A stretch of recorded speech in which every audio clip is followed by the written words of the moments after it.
कोई व्यक्ति अगर आपसे हर तरीके से आपके राज जानने का प्रयास कर रहा है तो समझ जाए कि वह आपका हितैषी तो कतई नहीं है। वह तो बस आपकी शक्ति, कमजोरी, योग्यता या बैकग्राउंड को जानना चाहता है। ऐसे लोगों से सावधान हो जाएं, जो आपसे खोद खोद कर कुछ पूछ रहे हैं। एक, घर परिवार की बातें। बहुत से ऐसे लोग भी हैं जो अपने घर परिवार की सारी बातें अपने मित्र, रिश्तेदार या किसी परिचित से शेयर करते रहते हैं। ऐसे लोग बाद में पछताते हैं। इससे घर के सदस्यों में आपसी मनमुटाव और अविश्वास की भावना बढ़ती है। घर की बातें घर में ही रखने से जीवन सुखमय बनता है। छोटी मोटी समस्याएं जीवन में चलती रहती है। पति पत्नी का संसार व्यवहार गोपनीय रखना चाहिए। बहुत से मूर्ख लोग अपनी पत्नी के साथ उनका व्यवहार कैसा है ये भी दूसरों को बताते रहते हैं। आप अपने परिवार की बातें हमेशा गुप्त रखें, अन्यथा सुनने वाले तो मजे लेकर हट जाएंगे, लेकिन आप पछताएंगे। दूसरों की सहानुभूति हासिल करने के लिए आप कुछ समय के लिए जरूर राहत महसूस कर सकते हैं, लेकिन इससे आपकी कमजोरी ही प्रदर्शित होती है। 2, घर का रहस्य। बहुत से ऐसे लोग हैं जो अपने घर में हर किसी की एंट्री कर देते हैं और घर के कोने कोने से सभी को अवगत करा देते हैं। जो लोग आपके विश्वास पात्र हैं उन्हें जरूर इसकी छूट दी जा सकती है, लेकिन हमने देखा है कि बहुत से ऐसे लोग भी आपके घर में घुसकर उसे देखना चाहेंगे जिनसे आपका कोई खास संबंध नहीं है। हालांकि जिस पर आप विश्वास कर रहे हैं वह कितना सही है ये भी देखना जरूरी है। पुराने समय में लोग संयुक्त परिवार में रहते थे और उनके घर भी बड़े होते थे। ऐसे में ये धारणा प्रचलित हुई कि किसी को अपने घर का रहस्य नहीं बताना चाहिए। सभी के कमरे अलग अलग होते हैं और सभी का अपना व्यक्तिगत जीवन होता है। हालांकि यदि आपके रिश्तेदारों को छोड़कर आपके यहाँ कोई आता जाता रहता है तो ये सुनिश्चित करें कि उसका आना जाना ड्राइंग रूम तक ही सीमित रहे। 3, आपका धन। लोग जानना चाहते हैं कि आप कितना कमाते हैं। यदि आप सीधे सीधे नहीं बताएंगे तो ये लोग दूसरे तरीके से पूछताछ करके अनुमान लगा लेंगे। हालांकि आप अपने धन को जितना हो सके गोपनीय रखेंगे तो आपके लिए ही अच्छा होगा। इसलिए नहीं कि लोग कर्ज मांग लेंगे और फिर लौटाएंगे नहीं। इसके और भी कई कारण हैं। धन को अपने परिचित या रिश्तेदारों से गोपनीय ही रखने की सलाह दी जाती रही है, लेकिन ध्यान रखें अपनी पत्नी से गोपनीय रखेंगे तो आपके लिए वही धन दुखदायक साबित होगा। इसलिए आप इस बारे में अच्छे से सोच विचार कर ले। 4, अपना अपमान। यदि सार्वजनिक रूप से आपका अपमान किया जा रहा है तो उसका जमकर प्रतिकार करें।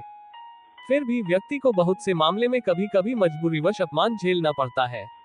अपमान को दिमाग में ज्यादा दिन तक नहीं पाले, बल्कि इस पर विचार करें कि दोबारा कोई आपके साथ ऐसा नहीं कर पाए। ये भी याद रखें यदि आप अपने अपमान को प्रचारित करेंगे तो फिर कई लोग आपका अपमान करने लगेंगे, क्योंकि लोगों को आपके साथ कभी सहानुभूति नहीं रहती है। जो लोग किसी की सहानुभूति अर्जित करना चाहते हैं वही अपने अपमान के बारे में किसी से चर्चा करते हैं।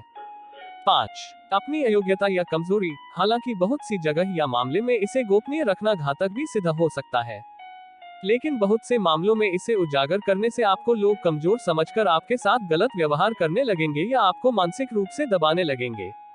इसलिए इस बारे में आप अच्छे से विचार कर ले कि कब, कहां, कौन सी कमजोरी गोपनीय रखना है। कमजोरी और अयोग्यता में फर्क करना भी सीखें। 6, मन की बात। मन में बहुत सी ऐसी बातें होती हैं जिनको जग जाहिर करने से आप अपने आसपास संकट खड़े कर सकते हैं। हो सकता है कि आपके मन में किसी बात को लेकर अवसाद हो, क्रोध हो या घृणा हो। मन में हजारों तरह के विचार उत्पन्न होते हैं, लेकिन बुद्धिमान मनुष्य उन्हीं विचारों को व्यक्त करता है जो उसके हित में होते हैं। लेकिन इस तरह की बातों को जग जाहिर करने से आपके संबंध में लोग एक तरह की राय बनाना शुरू कर देंगे और फिर लोग आपकी अच्छी बातों को नहीं सुनेंगे, आपके उस गुस्से या फ्रस्ट्रेशन की ही चर्चा करेंगे। आपके 10 अच्छे कार्य उस एक मन के विकार के सामने कमजोर के पड़ जाएंगे। 7, गुरु मंत्र, साधना और तप। यदि आपने किसी योग्य गुरु से दीक्षा ली है तो उसके द्वारा दिया गया गुरु मंत्र गोपनीय रखें। हालांकि गुरु मंत्र कई प्रकार के होते हैं, जैसे किसी ने आपको कुछ ज्ञान दिया या कुछ हुनर सिखाया वह भी गुरु मंत्र है।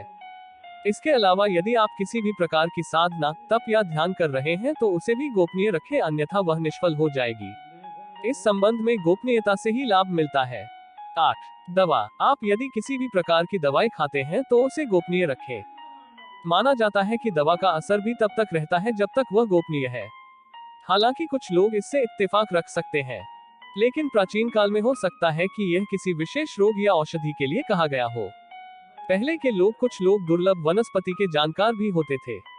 बहुत से लोग कहते हैं कि यदि आप दारू भी पीते हैं तो वह तभी तक उचित है जब तक उसकी गोपनीयता भंग न हो। जिस दिन लोगों को उसके बारे में पता चलता है, समझो उसी दिन से आपका पतन भी होना शुरू हो जाता है। 9. आयु. हालांकि कुछ लोग आपकी आयु जानते हैं और कुछ जानना चाहते हैं, लेकिन यदि कोई आपसे बिना किसी कारण के आयु पूछता है तो उसे कतई न बताएं। लेकिन वर्तमान में यह संभव नहीं है। लाइसेंस, पासपोर्ट या अन्य किसी कार्य के लिए फॉर्म भरने में इसका खुलासा करना ही होता है। लेकिन कभी कभी ऐसे मौके या स्थान होते हैं जहां आयु बताना जरूरी नहीं होता। आजकल अनजान लोग भी पूछ लेते हैं कि कितने वर्ष के हैं आप। 10. दान पुण्य. आपने जो भी दान दिया है उसे गुप्त रखेंगे तो ही उसका लाभ मिल सकता है। गोपनीय दान देवताओं की नजर में रहता है और जिस दान का बखान किया जा रहा है उसका फल निष्फल हो जाता है। मंदिर में दान दें, किसी गरीब को भोजन कराएं या किसी भी प्रकार का पुण्य कार्य करें, उसका अपने मुंह से बखान न करें। यदि आपने इसे किसी के समक्ष जाहिर कर दिया तो समझे वह खारिज हो जाएगा। बहुत बहुत धन्यवाद दोस्तों।